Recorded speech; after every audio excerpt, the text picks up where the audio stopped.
ladies and gentlemen. My name is James Roberts. Welcome to the January 29th edition of Effective, Efficient, Affordable, and above all, accountable to you, the show that takes a look at the happy talk and the nonsense coming out of our Board of Selectmen and seeks to break through it all and tell you what in the name of heck is going on. The short answer is there's a lot going on and none of it is pretty. We are joined this evening by popular demand by John Gauger. Thank you, James. John joins us again after a couple of weeks off here since the end of last year. It's a funny thing. I don't know whether it's because I am foreign and I speak funny, or whether it's because I tend to speak my mind and tell you that I think that our elected leaders are by and large rogues, scoundrels, and fools. But it has been suggested that my message grates on some Winstead ears. And so John joins us as the voice of Mom and Apple Pie, the man who has an unassailable credibility and will deliver the real straight scoop to no the good citizens of Winstead. No one ever said I was the voice of reason. So welcome, ladies and gentlemen. We're going to talk about where we stand in our finances and the general sense of a financial meltdown that is going on here in Winstead. This is not, in all seriousness, ladies and gentlemen, this is not going to be a pretty program because things are serious. Things are going dramatically awry. You are not being told anything approaching the truth, and our leaders are not really working in any reasonable way to craft a discussion or solutions to the very, very real problems that we face.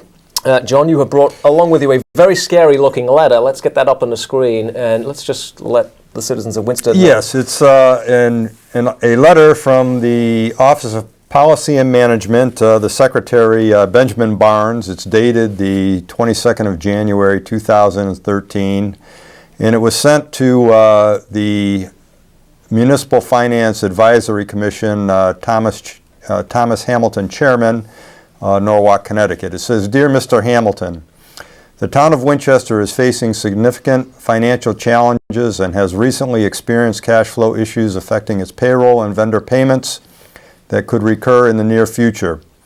In addition, the town has not been able to complete its June 30th, 2011 financial audit or state or federal single audits to date. The town has also notified this office of financial irregularities observed by its auditor, Bloom Shapiro, P.C., in its audit of the town's financial records. The town's finance director has been placed on administrative leave by the town. I am aware that at the request of this office, the Municipal Finance Advisory Commission met with the town back in September 2012 in regard to the significant delay in completing the June 30, 2011 audit. As there have been significant events that have occurred since then related to the town's finances, I am hereby referring the town of Winchester to the Commission in accordance with Section 7-395 of the General Statutes. With this referral, I am requesting that the Commission monitor the town's financial condition in accordance with Section 7-394B of the General Statute and 7-394A-1 of regulations to the General Statutes. The Commission should report to me at least quarterly on the finances of the town and any action which the Commission deems should be taken either by the state or the town to resolve the current fiscal situation. Sincerely, Benjamin Barnes, Secretary, Office of Policy and Management." Welcome to the roller coaster, ladies and gentlemen. Things are about to get a whole lot more exciting around here, and really a whole lot more ugly around here. Let's ignore the specifics of the letter for 1 minute and just talk in general terms what this letter means. This is Mr. Barnes, the head of the OPM, the Office of Policy and Management, telling his people to make sure that they stay one step ahead of the bankruptcy judge in the small matter of the affair of the bondholders versus the town of Winchester. The one thing that the state of Connecticut really hates, ladies and gentlemen, is when municipalities, Connecticut towns, declare bankruptcy. It's very, very embarrassing for the governor. It makes it look as if the governor's policies aren't working. And so the state has reserved unto itself the right to intervene and step before, if you like, to step ahead of a bankruptcy judge by means of a state takeover affected by OPM. And this letter is essentially setting the stage for OPM to come in should there be any real risk of a bankruptcy. This letter is basically putting us 1 foot in the bankruptcy court and 1 foot in the state takeover court. Now, all of this yields a very interesting question. What does it mean if OPM takes over our town? What powers does OPM do? What do they do? How do they use them? Should we care? What does it mean? Well, I think everybody loses. Obviously, you know, you're going to see a tax increase. You know, the state provides liquidity, which is something we don't have. We can't go out and borrow because we don't have audits, and we can't even count the beans that we have. Right. Nor do we go out and collect the beans that we're owed. Mm-hmm. Snag, small details. Yeah, you know, stuff that everybody, you know, poo-paws and says is not important. You know, the audit is important. The ability to be able to have a transparent accounting system so you know where you stand is important. To have it on a single system with one person in charge is important. But, you know, who am I? You know, I've only been saying it for probably going on 15 years now. And I'm not that old. Broadly speaking, OPM has the same powers as the bankruptcy judge, and it's a bit of a summary version, but they have essentially analogous powers because they have essentially the same role, which is to keep the corpus alive. When OPM arrives, the first thing they do is they take the charter and they rip it up. They have no use for the charter. They don't like rules. The second thing they do is they fire the selectmen of the Board of Education. Without a charter, you don't need elected officials even. Not only do they fire the boards, but there are no more elections. For the duration that OPM is involved, there are no elections. This is what you pay for liquidity. Yeah. The third thing they do is they say, what's the immediate problem? What are we trying to fix here? Now, the immediate problem, obviously, is we have no money. So they go raise money. And how do they do that? Well, it's pretty simple. They send bills. They don't bother with referendums, ladies and gentlemen. There are no referendums under an OPM-controlled town. They just send bills.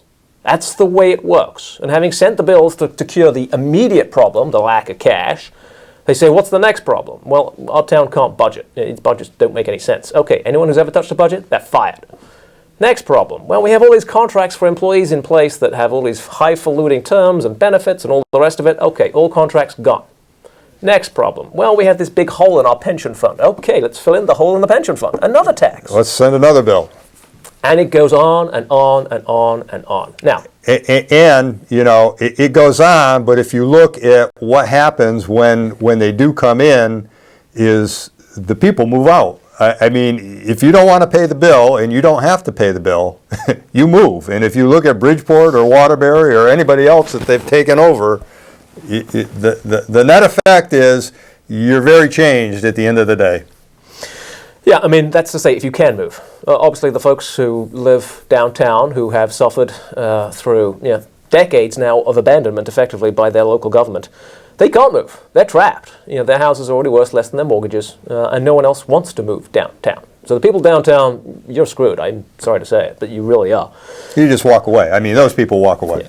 Yeah. For the rest of town, it becomes a race. Can you get out of your house sooner than your prospective buyer finds out how much of a debacle the town really is? But there is a bright side to this, ladies and gentlemen. One doesn't like to be all gloom and doom. OPM will fix our problems. They'll do it in one fell swoop.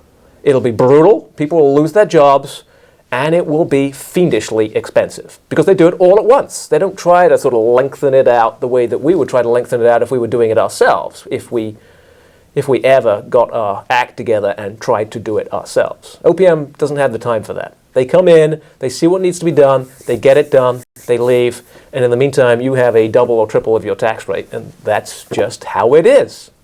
Hopefully through this searing experience, sane minds emerge, and that when you do finally have an election in 4 or 6 years' time, you have some real sensible people vying to provide real sensible options. But that's the background to what we face, ladies and gentlemen. We have this very scary letter from the state. The clock is ticking. I mean, you're not going to be able to default on your bonds, and we're going to talk a little bit about the bonds. Right. I mean, there was a bunch of fluff thrown out in the last selectmen's meeting, and we'll debunk the fluff here.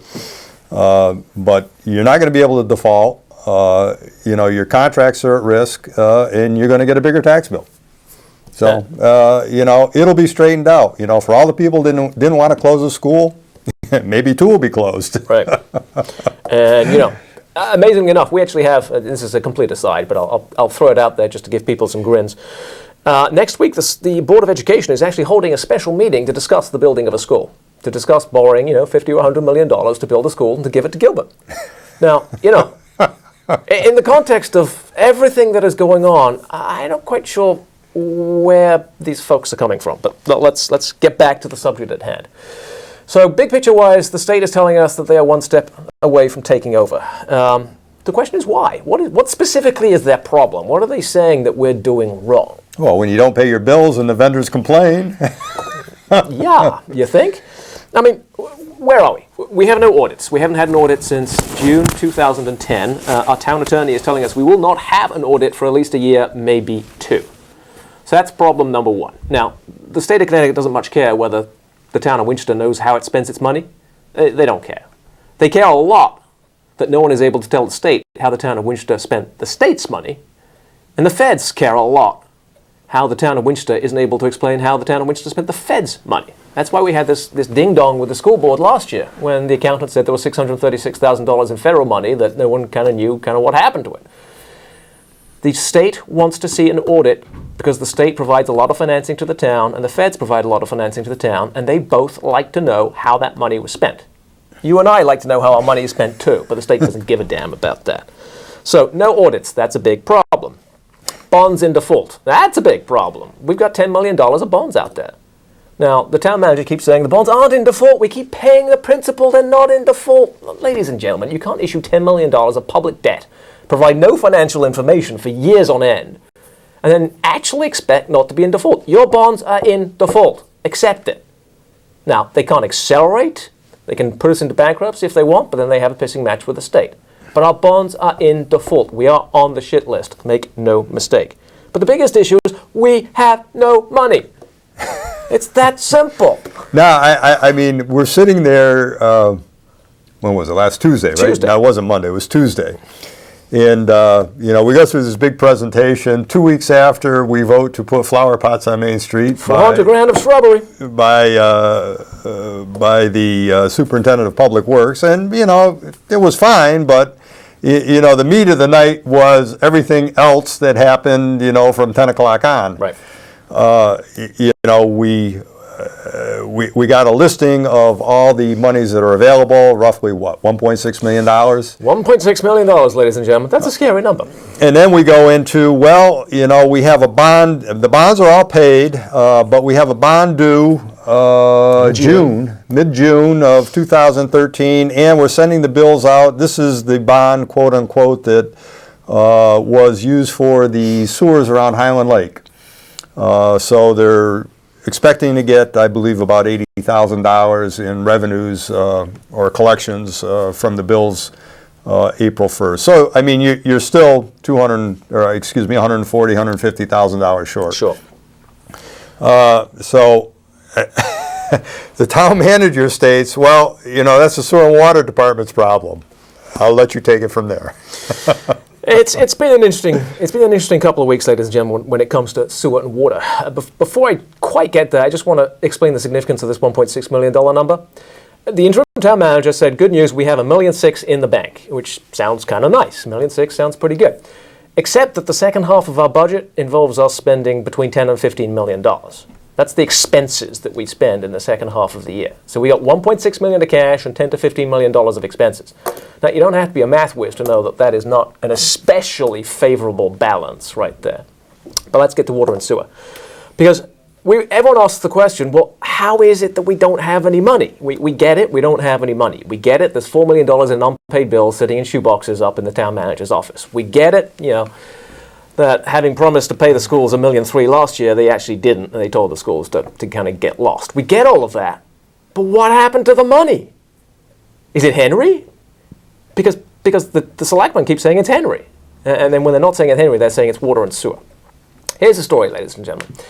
The selectmen would have you believe that water and sewer is hemorrhaging cash, losing money hand over fist, and that Henry somehow hid that, and that's what the problem is. Now, if you actually go look at water and sewer's numbers, the real numbers, the audited numbers, you will find out that water and sewer actually makes money. Yep, water and sewer makes money. Not hemorrhaging cash, no. Not losing money, no. Water and sewer makes money. Every attempt to tell you otherwise is simply blowing smoke at you. Water and sewer makes money. Just accept that. What is clear, however, is water and sewer does not pay the costs of the debt of what have been labeled the water and sewer bonds. They never have, ladies and gentlemen, and they never will. People keep talking about these mysterious water and sewer bonds, as if water and sewer actually had bonds. They don't. Let's show you the prospectus of a water and sewer bond. We're going to put up on the screen the cover of the prospectus from the bonds issued in 2004, issued by Mary Ann Welcome. These are the last of the so-called water and sewer bonds. You will not be able to read much of what you see on your screen, but hopefully you will be able to read the big type at the top, which says Town of Winchester. You will note it does not say water, it does not say sewer, it does not say water and sewer, or water or sewer and water, or sewer or water. It says Town of Winchester. It's a general obligation bond, a series of bonds for the town of Winchester, and the full faith and credit of the town of Winchester pay the bond. Right. Again, I'm not going to put this on the screen because you will not be able to read it, but if you go into the prospectus under the heading Security and Remedies, you will read the following. The bonds will be general obligations of the town of Winchester, and the town will pledge its full faith and credit to pay the principal and interest on the bonds when due. The town of Winchester, ladies and gentlemen. He goes on to say, the bonds are payable from general property tax revenues. General property tax revenues. So we have a bond issued by something called the town of Winchester. The town of Winchester is on the hook for paying the principal and the interest, and it's supposed to source that from general property tax revenues. Is there any wonder that water and sewer aren't paying the costs of these bonds? These are town bonds. And it gets better, ladies and gentlemen. If you flip to the back of the prospectus, to the signature block, and we'll bring that up on your screen momentarily. These are the formal signatures that committed the town of Winchester to pay general obligation bonds. You want to read these signatures for us? Tell us who signed these bonds? Mary Ann Welcome, First Selectman, Steve Angelo, Town Manager, Henry Centrella, Jr., Director of Finance. Is there no one from Water and Sewer? There's no one from Water and Sewer signing anything. In fact, since they are not elected officials, they don't sign for anything like that. So here it is, ladies and gentlemen. The selectmen have told you that Water and Sewer is a loss-making enterprise. It is not. It makes money. Then they told you that Water and Sewer is not paying its debt costs. Well, guess what? Water and Sewer doesn't have any debt costs. The town of Winchester has borne the cost of all the bonds. So if you look at the period 2003 to 2010, which is the last time we had an audit, you will see the town of Winchester has plunked out about $1.8 million in payments on these bonds, which it was due to do. That's the town of Winchester's legal obligation to do. The only snag, of course, is that they never budgeted it. That's right. Now remember how a budget works, ladies and gentlemen. Let's go real simple here. The budget represents what you're going to spend and how you're going to pay for it. If you try to spend things that you haven't raised any money to pay for, you have a hole. We have been spending for the last 10 years $1.8 million on debt service costs, which we have never raised a dime to collect. Mary Ann Welcome signed that bond agreement. She signed us up for a $4 million bond and never collected a nickel in taxes to pay for it. Now, some will say bonds are very confusing. Mary Ann Welcome is a high school teacher at the Gilbert School. Now, I sit on the board of the Gilbert School. I can tell you, hand over heart, we do not have teachers who cannot read. Mary Ann Welcome can read. Mary Ann Welcome, before she signed this document, would have read it. Mary Ann Welcome understands fully and clearly that she needs to budget, that she needs to allocate money to pay these bonds. She just has chosen not to, as has Candy Perez, also mayor, also in charge of the budgets, also chose not to budget for these sums. And it's a secret, they say. It's a big secret. No one ever knew we were supposed to budget for these funds. Not Mary Ann, who signed it, having presumably read it. Not Candy, who was the mayor, who presumably read the financials. Well, I mean, she reads every other financial statement. She did the budget discussion when she was mayor. Yeah. Not the town manager. Who would think that the town manager would read the financials? Of course it wasn't a secret, ladies and gentlemen. We know it wasn't a secret. Town manager Wayne Dove, back in 2010, he knew it wasn't a secret. He presented his budget thoughts to the Board of Selectmen back in March 15, 2010. We'll put that up on the screen for you too. And you can go get this on the town website. There's approximately 12 slides. It's a PowerPoint presentation. Even if you don't read financial statements, you can't not understand this report. It is blatantly clear. It says in the year 2009, the town plunked down $500,000 plus to support the quote-unquote water and sewer bonds. And it says furthermore that the town needs to continue to put $500,000 towards the payment of the so-called water and sewer bonds. Because the town is the obligor under the so-called water and sewer bonds. That was the town manager's report to the selectmen and his recommendation for their budget. And yet, We don't budget. why? You get the town manager saying, you're on the hook for these monies, you're spending these monies, why aren't you budgeting for it? The answer's pretty clear. If you budget for it, you've got to raise the taxes. And if you raise the taxes, you can't get a budget passed. So you either have to cut spending somewhere else, or you just lie to the people and say, these expenses don't exist. And that's what happened. That's what happened. They told Henry, the finance manager, to go figure it out. And he did. And if you go look at the file Henry created, I mean, there's at least 6 letters from Henry to the town manager stating that they're short monies for water and sewer bonds. Henry went through every sofa and every chair in town hall, and he plunked out the nickels and the dimes and the quarters, and he cobbled it together. The one thing that the interim finance manager this week was very clear about was that we have never missed a debt payment. Right. Henry kept the town afloat. When the selectmen wouldn't budget for the bond payments, when the selectmen said, Henry, go print us some money down in the basement somewhere, Henry didn't print money. He sought out every possible source of cash to do what the selectmen refused to do, which is to exercise some degree of fiscal prudence. Right. And there's no division because it's not a water and sewer bond. It's a town of Winchester bond guaranteed by the full faith and credit of the town of Winchester, and he's pulling money out of town of Winchester accounts to pay the bond. And guess what happened, ladies and gentlemen? Ultimately, Henry ran out of nickels. That's right. We ran out of nickels. As the finance manager has said, we have no money. You know, eventually you go broke spending other people's money. And what happened when we got broke? Well, they threw Henry to the wolves. They threw him under the bus, along with water and sewer. Remember, it was all water and sewer's fault. They were hemorrhaging cash, except they're not. They were failing to pay on their debt. Well, they didn't have any debt to pay on. Henry was keeping it all quiet. Henry wasn't keeping anything quiet. It's all written in glorious technicolor in the financial statements for anyone who cares to read it. And if you can't read financial statements, it's all written in the PowerPoint presentation by Wayne Dove dated March 15, 2010. It's there. I mean, it's there. You can go access it on the town website. It looks like this. This is the page. I think it's page 4. But you'll see water and sewer, expenditures, sewer rents, water rents, and, you know, the thing that's missing is the $527,000 for the debt payment. So this is where we are, ladies and gentlemen. We have a letter from the state basically saying they're about to take us over.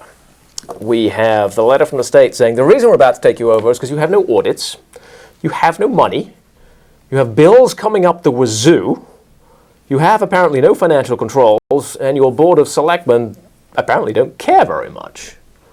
That's why the state is just a little bit anxious about things in Winsted. And what are our selectmen doing? Well, they're blaming water and sewer, and they're blaming the debt, and they're blaming the cash flows, and they're blaming Henry. They are looking for scapegoats, ladies and gentlemen. The considered response of the Board of Selectmen is to see how many people they can blame other than themselves for their failure to do their job. And their job is defined in the Charter, Article 3, Board of Selectmen, Section 301B, to provide the mode of keeping the accounts of said town and auditing the same. You know, you can't pass the buck here, folks. This is your job.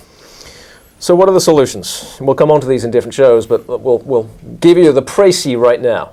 Obviously, Well, let's look at how other people do it compared to how Winsted has done it. Okay, if you read any of the news this week, you have the town of Thomaston, who has seen a significant decline in students, looking to send students either to Litchfield or Terryville and not build a school. right, You've seen Norfolk and Colebrook doing the same. doing the same. Winsted, they're holding a meeting next week to Build a new school build a new school and give it away, even better.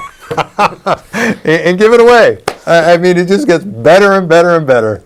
Short term, we need to refill the fund balance. The reason we have no cash is because we have no fund balance, because we spend it all on water and sewer bonds, because Marianne Welcome tried to give it to the school with $1.3 million, and then realizing she didn't have $1.3 million to give them, she gave them $100,000 and said, be grateful and shut up, because that's all you're getting. Yeah, Marianne Welcome, who promised to pay the MBR, didn't pay the MBR. Marianne Welcome, who promised the state would punish us if she didn't pay the MBR, didn't pay the MBR, and the state doesn't give a damn. First, we need to refill the fund balance so we can actually operate the town. Secondly, we need to budget appropriately, get all of the expenses that we have to pay in the budget, not just the ones that we like to report on, and so that we actually have a balanced budget where the amount that we actually bring in equals or exceeds what we have to spend. And thirdly, and this is the tragedy, ladies and gentlemen, we keep coming back to this as the tragedy, we need to grow downtown. We need to grow the grand list. We need to bring prosperity and balance back to our community. We can't simply say, we're going to quadruple water and sewer rates on all those poor unfortunates downtown. Well, I mean, the experience from last time was, I mean, we were doing 1,250,000 gallons a day before the plant was open, and some was leakage in a pipe. I mean, we had leakage in pipes. And now we're down, I think, 800,000 gallons. I mean, so that was a doubling of the rate at that time. And if you're looking at a doubling of the rate this time, I mean, you haven't taken into consideration all the properties that were foreclosed or abandoned or whatever. You know, my bill right now for water and sewer for a wife and 2 kids is probably $1,100-1,200 a year. We want to leave you with one last thought, ladies and gentlemen. There will be those of you out there who say, why should we as taxpayers support water and sewer? Why should we pay for water and, for want of a better word, shit? Well, the fact is that if you're not on the water and sewer, you don't. You don't get a bill from water and sewer. But what you do pay for are town assets. You pay for roads, which you may or may not use. You pay for schools, which you may or may not send your kids to. And you pay for the water and sewer infrastructure, which you may or may not use. And you pay for it because it brings businesses and commercial enterprises and ultimately a thriving downtown into being. That's why you support through town, not water and sewer bonds, through town bonds, the overall infrastructure of the town. We could tell those businesses to go away. We could get rid of water and sewer. We could take on all of that tax burden ourselves. But that's not what we do. But it's going to collapse. I mean, if you think you're going to raise rates in water and sewer and have any success of straightening the things out, you'll have less usage, you'll have fewer users, and you may as well just get ready to sell the assets because you don't have a big enough population, much like my argument for the hospital, for the high school. I mean, you just can't do things with 300 kids in a high school that you would like to do for your kids. I mean, you need 600, 650 kids. And it's the same thing with water and sewer. You need a broader base of usage, especially when you have 6 million gallons a day capacity, to utilize the facility and to bring the cost down for the overall users. And that's the truth, ladies and gentlemen. Thank you very much. We need more solutions and less scapegoats. That is what Winsted needs.